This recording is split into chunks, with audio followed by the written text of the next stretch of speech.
Welcome, my friends and enemies. Glad you are here. This is a little weird video because it's very confusing to begin with in its entirety, but I will hopefully keep this brief, and we all know that means 7 hours. I'm just kidding. We're going to go for a bit shorter if we can possibly do that because the topic itself is not super crazy in detail. So just you and me, one-on-one, or one on however many there are of you. We're going to try this. So, there is a lot of divide in the gaming world. We'll put it that way. That's the simplest way to put it. There's a big chasm between West and everyone else. Mostly East, let's be honest. But in generality, there are a lot of people who have the standard they like attractive characters, amazing storytelling, great gameplay. And the other ones that like things like uglification or something that makes everything taste sour or bitter. And they don't really make good quality. Their stories are superficial at best, and they're rather preach at you rather than give you entertainment value. So when these two clash, we get what we call the spark of the giants, where it creates a little flare-up. And it just... Yes, I make sound effects all on my own. But yes, it's this clash that we have. Obviously, the Game Awards and other places have their own opinions on. Game journalists like, I don't know, formerly Kotaku. I don't even think they're together, but even if they are, not for much longer. IGN, any of those types, what you might think are the usual suspects, like PC Gamer or whatever. They have this thing where if the fans like it because it's got, the essentials that we mentioned earlier of like just bare minimum attractive characters, bare minimum good quality storytelling, bare minimum excellent gameplay, the basic stuff you'd expect to be the ingredients of a successful game that everybody wants to flock to. But for some reason, we don't get that very often. And it's one of those confusing, confounding, confuzzling things. Because why could it be that they don't want those games to succeed? And I racked my brain, and I racked my brain, and I kept racking my brain. And then I figured out I can't rack my brain anymore because it's pretty obvious you don't have to rack your brain even once. It's pretty straight out there. They'll tell you. Because it doesn't have enough DEI. It doesn't have enough representation. It does not have enough anything of value. It's the worse it is, the more they like it. For some unknown reason. I don't understand it. You might not understand it. Maybe you do. And if you do, leave a comment below. Let me know. Because I can't understand how inferior storytelling, inferior characters, inferior gameplay somehow equates to better than the better versions of those things. Because they don't equate to each other. You cannot have better and worse be the same. They're by definition not. So, how would you try to solve this problem? Well, normally a person would say, our game is failing. People don't like our trailer. We're doing something wrong. What could it be? It's the gamer's fault. That's what they seem to be doing now. But a normal game company would be like, hey, why is the reception so bad? We'll see what they're complaining about. Let's go through the trailer reactions, the comments. Let's go through the Twitter feeds and see what the topic, like if we're ranking on the topics or something, and saying like, oh, what's going on? Let's find people that are on both sides. So like your IGNs, your Kotakus, your PC gamers, and then let's go to the other side and find your YouTubers that have more opinions on things. Let's compare the two notes, because if we can compare these notes, we might actually come away with something really, really nice. Like a really good quality that we don't normally find. That's not how they work, because most of them are corporate based and run. Like they're not going out there and saying, we want to make the best game. When you go to indie developers, however, you tend to find ones that are a bit more, well, based. And you also tend to find things that are lacking in the corporate ones, like heart, soul, fun, the basic stuff. Because corporations have figured out that gamers are stupid. They really are. You know how we know this? Because they keep buying the same lifeless, soulless, funless stuff over and over and over again. And of course, the corporates are like, genius, they're idiots. We can just keep throwing slop at them. They'll keep beating that sucker right up. And what could possibly go wrong? How could our money ever dry up? Because we get DEI, delicious DEI money. Yum, yum. And then we also get all the regular funding because they're just going to go buy millions of copies of our games, right? Where the AA or single A, or not even single, they might just be an indie developer with no status ranking of quality or anything, and they're just trying their best to make the fun game that has everything gamers want in it, in whatever genre that they're in. Obviously, you can't have everything in every game because you can't both be an open world and not an open world at the same time. You can't both be a Metroidvania and a not Metroidvania. You get the idea. So you can't have everything. But what you can have is a decent mix of the essentials, the principles of the game. When somebody plays a Metroidvania, what do they expect? When somebody plays an open world, what do they expect? When somebody plays a survival crafting, what do they expect? When somebody plays a racing game, you'd probably expect racing cars, not everything else that doesn't have to do with racing cars. I mean, just throwing out that idea there, guys. So corporate, if you need anything, you just contact me. I'll hook you up. So you have these small indie game developers that'll come out of nowhere, and then they'll just make a decent recent game that's just like, oh, look, Valheim, let's just sell tons of that. Or even a company that's a little bit more on the upper rise, the company that makes Palworld. And you're like, that was actually pretty fun. Now, granted, they were in early access for a long time because they were still adding stuff. But if you were to play it now, you'd get the same amount of fun plus, because they've added a lot more content to it through some major, basically just expansion dumps. Like, they just threw everything and said, hey, we're adding ginormous updates and we want you to have fun with it. And that doesn't cost you anything. Based. So when you got something like Ubisoft coming in there with, like, what was it, 18,000 employees or something like that, 13 to 18,000 employees, and you can obviously tell most of that's bloat because most games like that can be made for like 5% of that.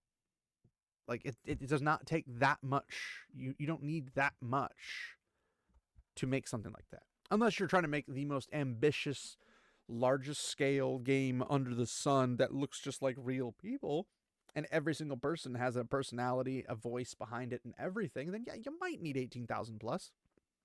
But you really don't for most Assassin's Creed games. The most successful Assassin's Creed games are most notoriously the first one, the second one, 2.5, and 2.75.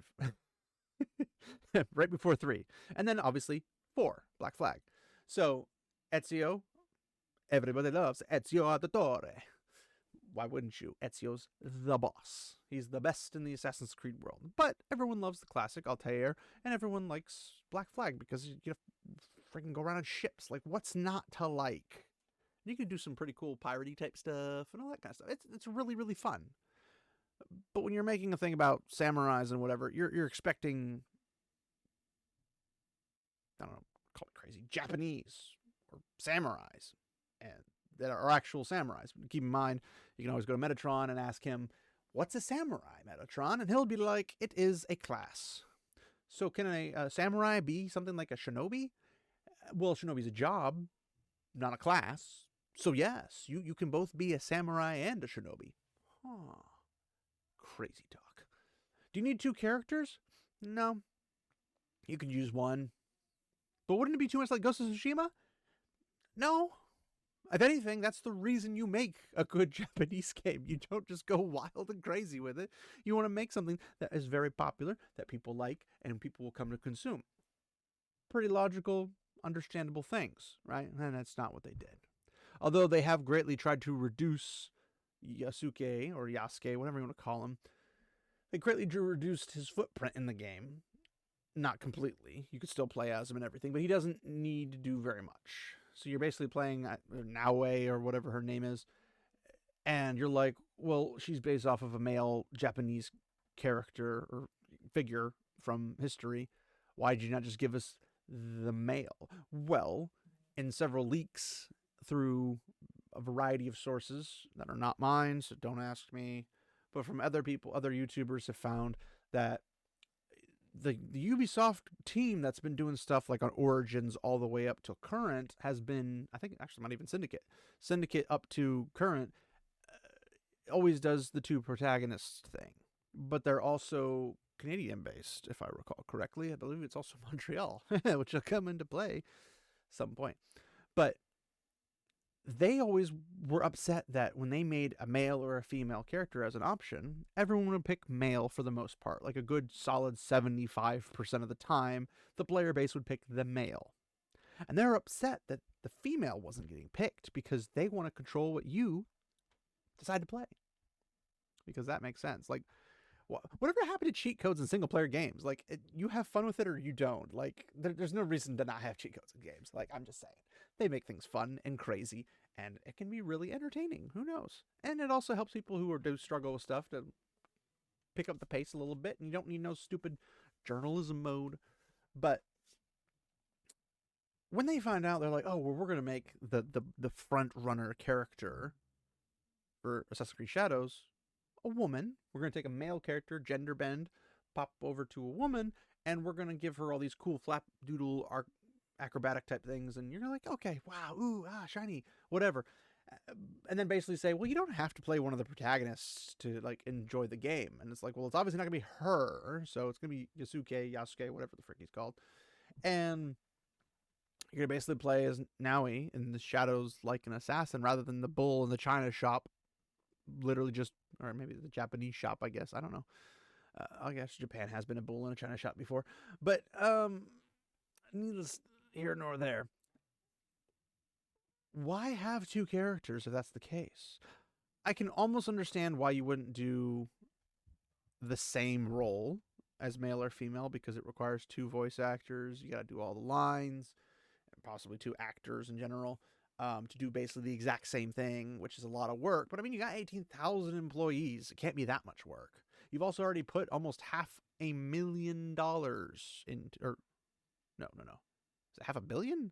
There was like $500 million into this game. And it's just suiting up to look like an absolute failure from every perspective because they're not going to sell the amount of copies they need to sell, which I think is over like 10 million copies or something like that to make this up. And it's probably going to get less than half of that on a good day. And they're not doing very good PR in that regard. And for every person you got saying, oh man, this looks so cool, I'm going to buy like 10 copies, they're only going to buy one. I'm just throwing that out there. They're only going to buy one. And you've got all the stuff where it's a single player, but we're going to keep it live service. And we're going to also like sell you stuff in a shop in a single player game because Ubisoft and EA are as bad as each other. And they're both absolutely retarded. What can we say? So, in the grand scheme of things, you've got these AAA studios like Ubisoft making these really dumb,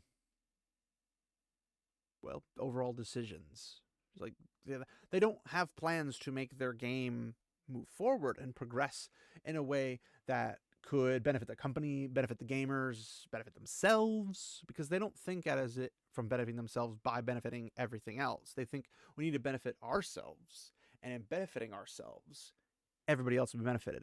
That's not how it works. You can't feed yourself first. You got to feed the kid. That's how that works. Got to help the kid because they can't help themselves. So when it comes down to it, normally AAA studios are being really dumb. Rare exceptions, Larian Studios, formerly CD Projekt Red, not so much anymore. They're kind of broken down. But you've got a couple rays of sunlight coming in through the window. And we're going to hear about one now.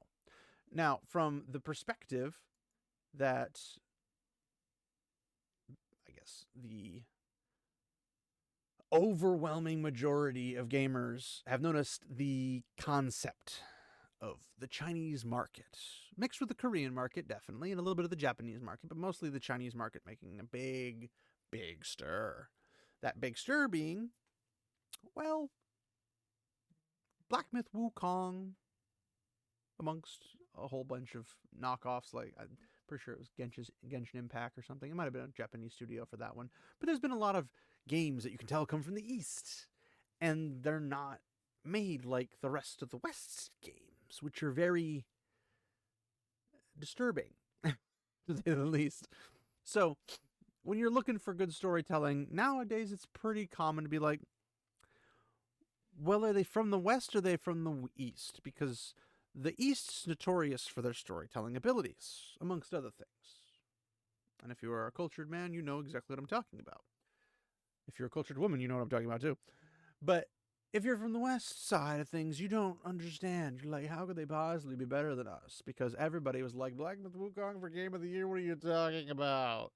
It's definitely one of the worst games of the year. I don't know what to say, but that's that. And that's a rare occurrence. I almost always have something to say. Now, this little gem popped up.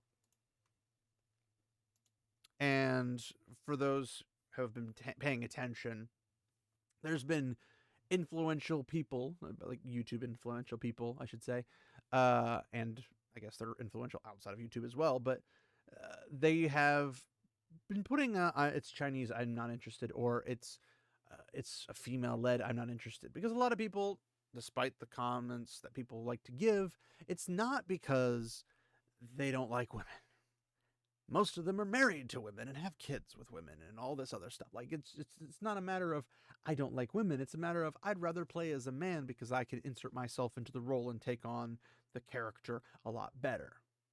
Now, that's fine, but people usually scream and cry at misogyny or sexism or this, that, or the other, and it's almost always misguided. There are obviously a few bad apples in the barrel, but you can't base the entire group or the fan bases or whatever based off of a very small tiny percentage, or a minority, you might say, because when it comes to the ideas of the far left and the far right, both have a lot wanting in their ideas, and the centrists are kind of like, I don't like either one of those. But when the far left comes in and they're like,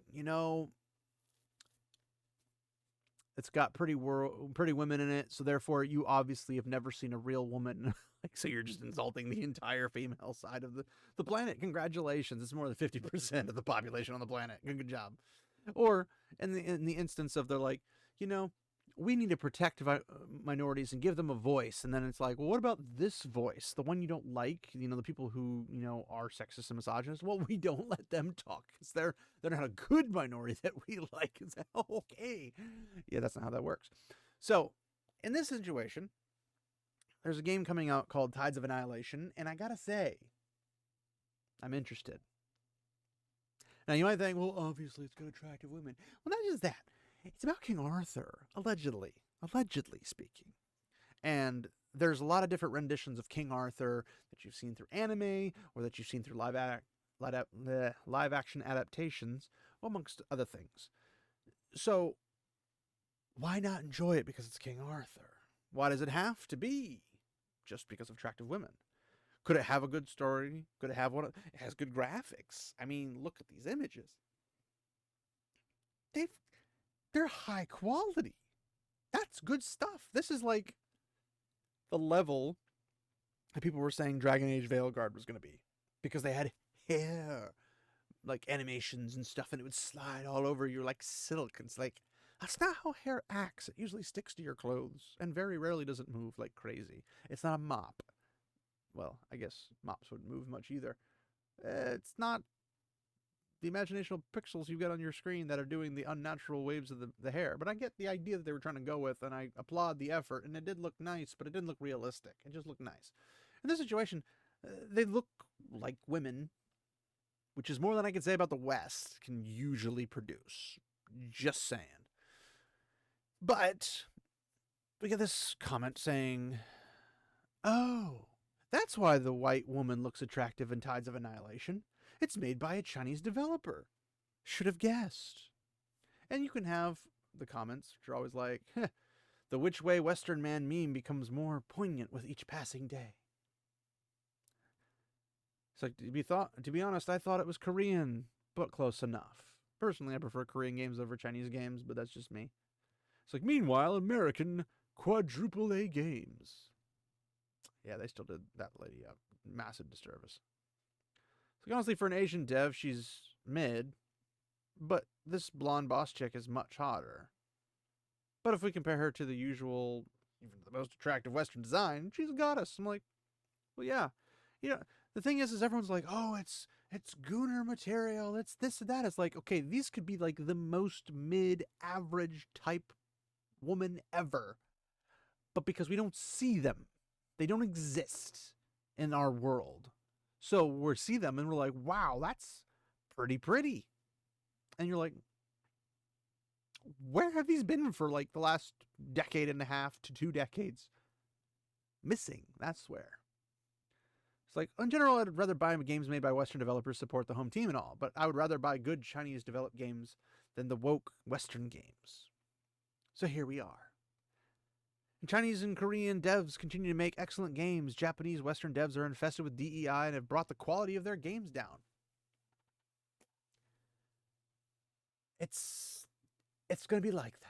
Now, for those of you who have played Stellar Blade, you'll understand the following comment about liking the cutscenes in the trailer, but the fight's kind of meh. It's like most Asian games, 2 bright lights with average level textures. That is a fault of a lot of the depending on the particular company making it. I have a big grudge against Capcom because they make very few like good quality games. Most of their games are pretty like generic everything. The characters are all that matter, and the big flashy numbers on the screen, flashy movie, flash, and it's just like epilepsy just waiting to kill you. But they don't make the world full. It just feels empty. Now, for Stellar Blade's part, it has a little bit of that emptiness, but it's designed as part of the game function. It's a wasteland. It's humanity's last stand, you might say. And half of humanity's not even human anymore. It's just like, okay. It makes sense to some extent in the setting. And they did a really good job with it. The combat was smooth. It was fluid. It was great. Very fun game. Got to play it through it 3 times if you want to get everything, though. Just throwing that out there. That's 3 ending. 3. It's a fun game. Attractive characters. Even the guy looks masculine and macho. What's not to like? It's beautiful. Lots to work with. Why not like it? That's ridiculous to not like it. But it is what it is. But I will say a lot of companies in the Chinese, Japanese, Korean market, because they're the ones making the games, they do have some lacklusterness to them. But I can understand this person's comment.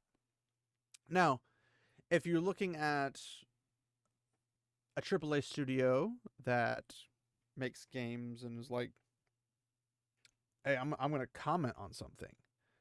Well, Marek Tyminski, I hope I pronounced that properly. I don't know. I believe based in Europe, but I can't remember. And I believe he is the CEO of the game development studio that did Lords of the Fallen.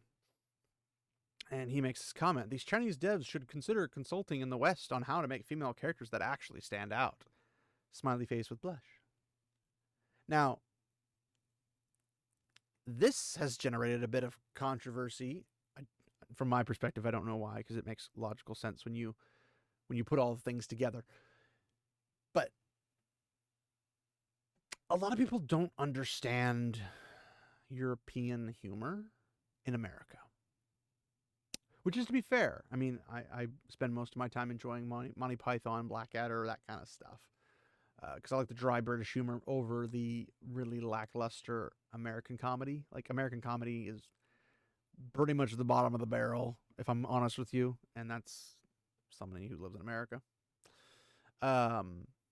I have not enjoyed comedy in America for a very, very long time. Basically, as soon as I discovered Monty Python, it was game over. I was just like, what do you call these jokes?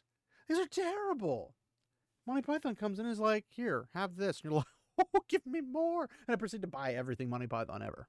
I have the entire Flying Circus and all the Monty Python movies. Because why wouldn't I? But yes, that's just kind of how I feel about things. It is but a flesh wound. But in the world where text does not translate to the emotive face, so to speak, and the yellow, blushy, smiley face doesn't particularly help either. And since online, the understanding of what you're saying and how it's portrayed and delivered is not the same way as what it's received in most situations. You could say something that's complimenting somebody and they take offense to it. It's the dumbest thing on the planet, and people need to stop doing it because they get offended by every little thing. They don't need to. You don't have to be offended by every little detail. If anything, the only thing you should be offended about is that people get offended about things. Like I'm getting offended by these people offended at things. So either way, he comes out, says this. People lost their freaking minds. Like, oh my God, you're Israel. Like, no, stop. It's called sarcasm. And you'd know this if you paid attention to this account. Now, this particular account is the CEO of the Lords of the Fallen dev company. I honestly can't remember the name of it off the top of my head. I don't know if I've ever actually played Lords of the Fallen. If I have, I've already forgotten how to play it, or that I have played it. But it's a pretty based company, all things considered. And this guy's been pretty based because they went from having this template, I guess, in a new game they were making or an update to a game or something. And basically they were going to do body type A, body type B, which has been very popular in the Western development world. And he put a thing on Twitter and was like, hey, should we do body type B, or body type A, body type B, or should we do male and female? And like 70+% was like male, female. And he's like, you got it. Lock it in. And guess what? That's what they're going to do. So he's pretty based. Pretty based. Now, I am a little cautious about any European that's based because after we saw Daniel Vavro from Warhorse Studios going unhinged on people because I dislike his opinion on something or didn't like his take on something or whatever the case might be, I'm going to go on a limb and say it's very hard to trust because their idea and comprehension of how to understand things is a little bit shaky compared to what we are over here in America. So nothing is usually fully translated throughout everything. Like the transliteration's a bit wonky. And so somebody over there who's speaking, whether it be Bohemian or Czech or whatever language he actually speaks, I don't know if he's Hungarian or something, but typically when they're understanding their own language, they have a concept. But when they go to English, which is not their native language, they don't fully comprehend when people say something. Somebody could be criticizing, but in a positive way, and then they take offense to it because all they heard was, oh, it's criticism. And this happens a lot in the gaming community. It happens a lot in every community. Like somebody criticizes and somebody else gets offended that you criticize them. How dare you criticize somebody? How dare you have an opinion on anything? Because if your opinion is making me look bad or makes me think I'm looking bad, there'll be hell to pay. But if you agree with me, it's all good. You can criticize away because that's what friends do.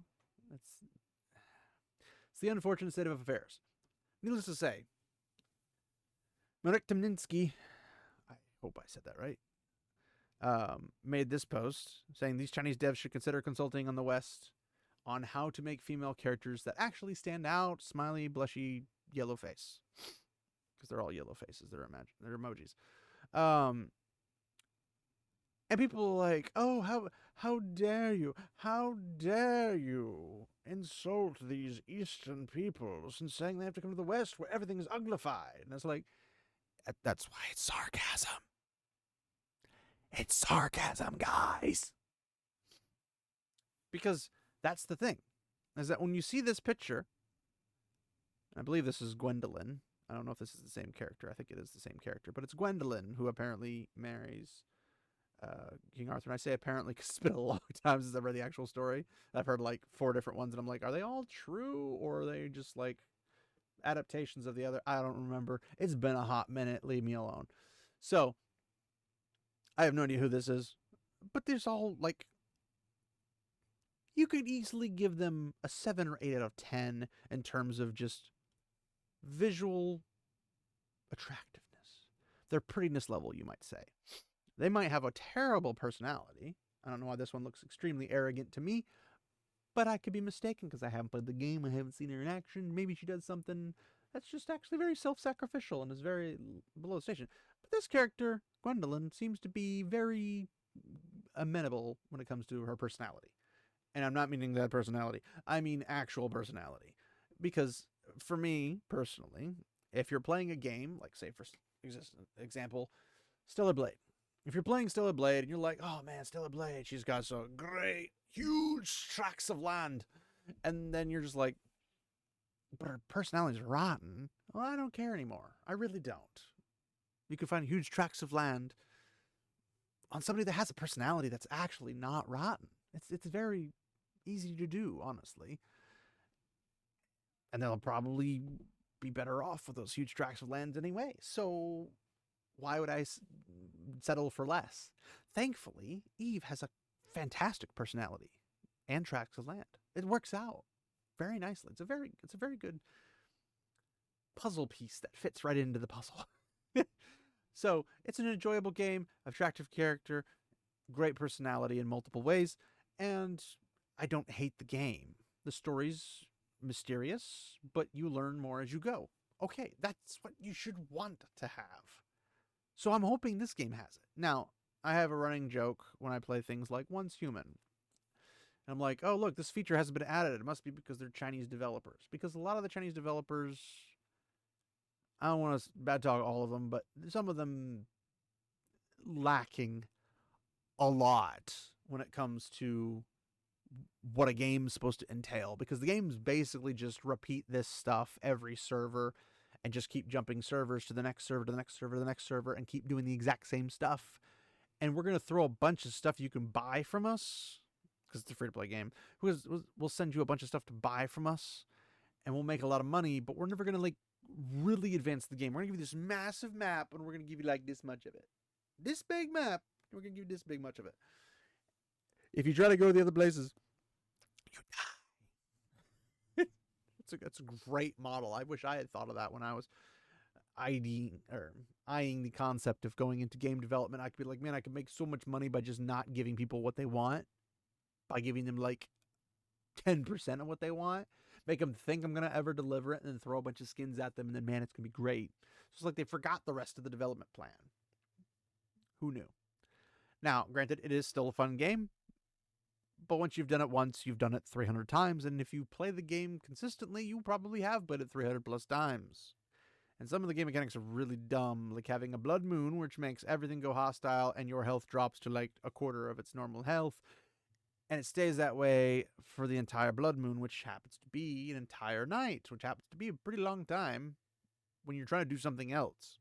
When you're trying to focus on the blood moon, it's a very short time period because you get rewards out of it. But they're going to like, let's do this and screw with the temperature for like Way of Winter. It's a dumb idea, because why?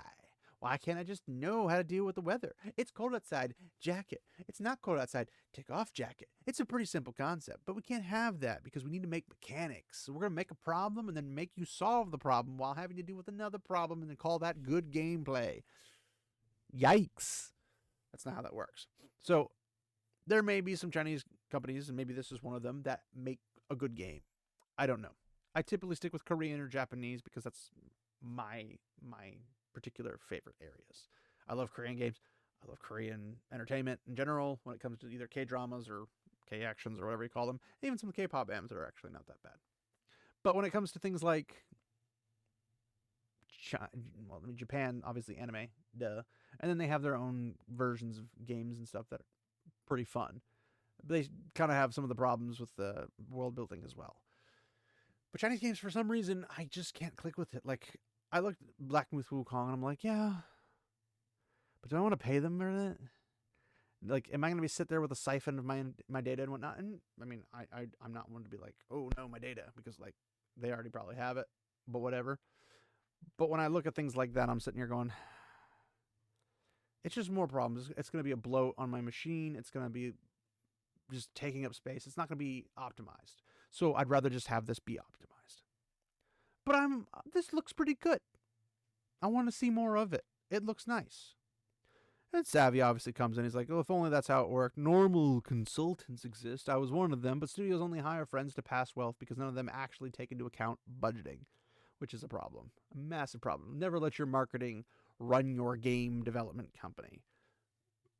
Let the game development build the game that they know gamers want in those genres.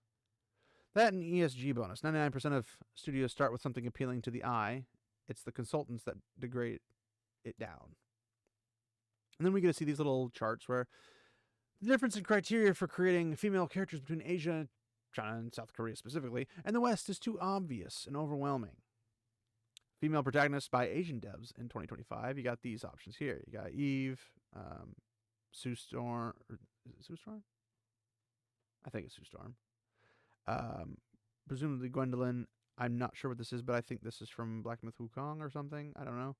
And then you got the Interstellar Bounty Hunter game, the Yote game. Like, I can't stand this actress, but also, even if they didn't have the actress, the game itself is a whole new team, completely and utterly different from the team that did Tsushima. And they basically just took the assets from Tsushima and then were like, oh, well, we got 90% of the game done, so what are we going to do with the last, 10%? And that's how they made the game. Star Wars Outlaws and, unfortunately, Fable was getting dragged through the mud. So, you can tell which one I'd be more apt to play. And it's not just because Gunnar bait. It's not just because, ooh, female body. No. It's quite literally just, I don't want to vomit when I see them. Like, no vomit, much vomit. No vomit, much vomit. It's pretty cut and dry. You can't make it any drier than that. This definitely doesn't make it any drier. So, we have... Don't tell the Chinese devs how to consult with the West for how to make female characters. And it's a joke, but maybe they think this entire thing is being serious. But this is the actress that they turned this into. We know for a fact that the gaming industry can, in fact, make a one-to-one replication. It's just when it comes to making a pretty woman, they can't do that because you might insult the ugly people. Oh, wait, you just insulted the ugly people by calling and referring to them as ugly because you won't make pretty characters because you might offend them, ugly peoples. How does that even work? You've got actress, model. Now, the original model wasn't that bad. They just did fatten her face up a bit. You got this actress to this. How you messed it, I don't know. Her lips, nothing alike. Jaw, cheekbones, nothing alike. Head build, nothing alike. Actress, result. I don't know what to tell you guys. It's just, they're really bad at this stuff. But this guy's like, why do you need a bunch of pixels to be hot, Marek, other than to have material for your alone time? Please tell us. This is the kind of person that doesn't understand, not the sarcasm. He understands the sarcasm. That's why he's commenting on this. But he's like, why do you need pixels to be hot?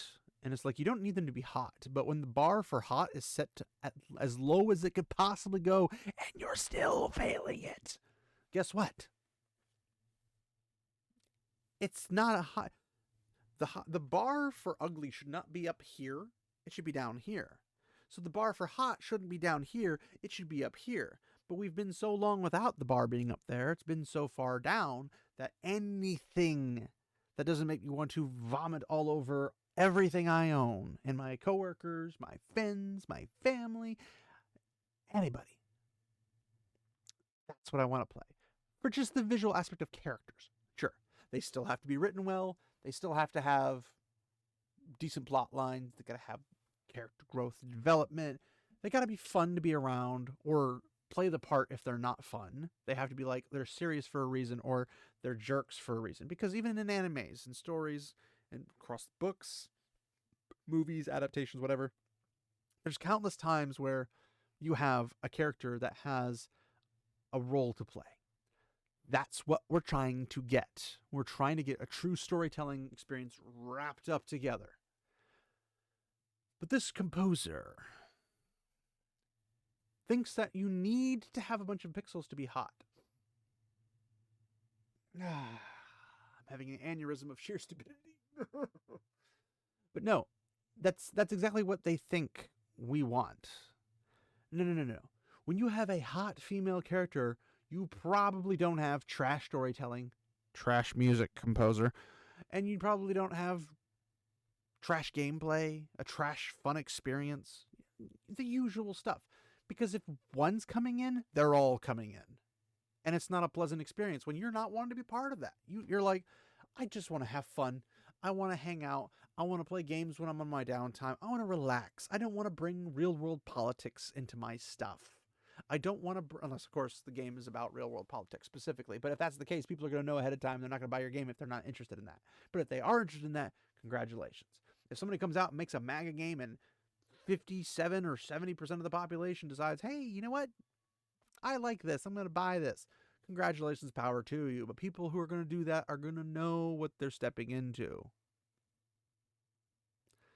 The rest of us would just like to enjoy games. We just want to have fun. We just want to not vomit.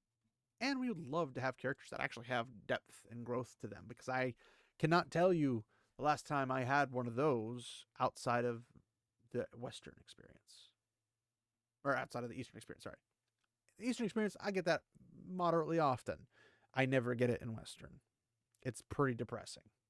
So, this guy doesn't know what he's talking about. He's just me. Like, no, this is not what we're going with. So, all in all, it's more of a sarcasm is a very difficult thing to translate. The gaming industry is kind of screwed, and we're all just kind of like, I'm over it. So, the next time somebody comes to you and is like, you just want to goon all over it in your alone time. I was like, well, I didn't say I wanted to be alone. No, I'm just kidding. You go and say, hey, when is the last time an unattractive character came with good quality storytelling, good gameplay, a fun experience, and even a good soundtrack? I'll wait. And they'll throw out Veilguard, Dustborn. Yeah, Dustborn. Oh, soundtrack. Oh. No, like, they're going to throw out all these other names. You're like, no, and no. They give hideous characters, male and female. They give terrible storyline because they don't know how storytelling works. Storytelling's not just vomiting words and then people understand. Yes, I say vomit a lot because it's kind of the point. That's all that happens. But they vomit words and then that's that. No. There's character development. There's plot growth. There's possible ways you can take the story. Sometimes you have to plan for more than one. Most of the time you have to plan for all of them as much as possible. Interactions between NPCs and player characters, or just between NPCs or between player characters. Do you want to make it co-op, not co-op? Do you want to make the gameplay flashy? Do you want to make it first person? Do you want to make it third person? Do you want to make it top down? Do you want to make it side scrolling? What do you want to do? You got to know that stuff.